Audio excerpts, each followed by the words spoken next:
ہم اگر کسی کو کہتے ہیں نا کہ معجزہ ہو جائے گا، حل ہو جائے گا، ٹینشن مت لو، دیکھو نا نبیوں پر بھی معجزے ہوئے، رسولوں پر معجزے ہوئے، ہو جائے گا، تو آگے سے جواب یہ آتا ہے کہ جی وہ تو نبی تھے، وہ تو پیغمبر تھے، وہ تو اللہ کے بڑے قریب تھے، اس لیے تو معجزے ہوئے۔ اللہ کے بندے، آپ نے ان کی تکلیفوں کو نہیں دیکھا؟ جو ان کی تکلیفیں تھیں، کیا وہ اللہ سے دور تھے؟ کیا وہ گنہگار تھے؟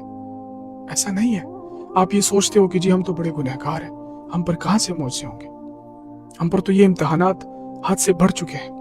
ان پر معجزے تب ہوئے جب ان کا درد انتہا کو پہنچ چکا تھا۔ ان پر معجزے تب ہوئے کہ ان کی تکلیفیں آسمانوں کو چھونے لگ گئی تھی۔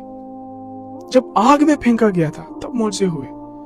رستہ کوئی نہیں تھا آگے جانے کے لیے، لیکن صبر اور توکل سے کام لیا، معجزہ ہوا۔ ایسے مت سوچو یار، یہ باتیں، یہ سوچ، یہ آپ کے ایمان کو کمزور کر دیتی ہے میری جان۔ معجزہ ہوگا۔ ابھی ریسنٹلی میں نے ایک ویڈیو دیکھی، گاڑی میں کوئی جا رہا تھا، اسی زمانے کا بندہ تھا وہ، اور گاڑی کے سامنے ایک سفید کلر کا پرندہ آیا اور اس نے بریک لگائی بڑی زور سے۔ تو جو ہی اس نے بریک لگائی، آگے دیکھا روڈ ٹوٹا ہوا تھا اور ایک بہت بڑی کھائی تھی۔ تو یہ معجزہ نہیں تھا اس کے لیے؟ اسی زمانے کے بندے کے ساتھ معجزہ ہوا، حج پہ نہیں جانے دے رہا تھا، لیکن وہ اللہ پر توکل تھا، اس نے کہا میں جاؤں گا، اللہ نے مجھے بلایا ہے۔ تو پھر اللہ نے اس کی بات کی لاج رکھی اور 3 دفعہ جہاز واپس آیا اور پائلٹ نے کہا کہ اس کو لے کر جانے کے بغیر یہ جہاز اڑے گی نہیں۔ تو صبر اس لیول کا چاہیے اللہ کو، آپ کا توکل اللہ کو چاہیے، اس لیول کا چاہیے جو اللہ کو مطلوب ہے، جو اللہ کو چاہیے۔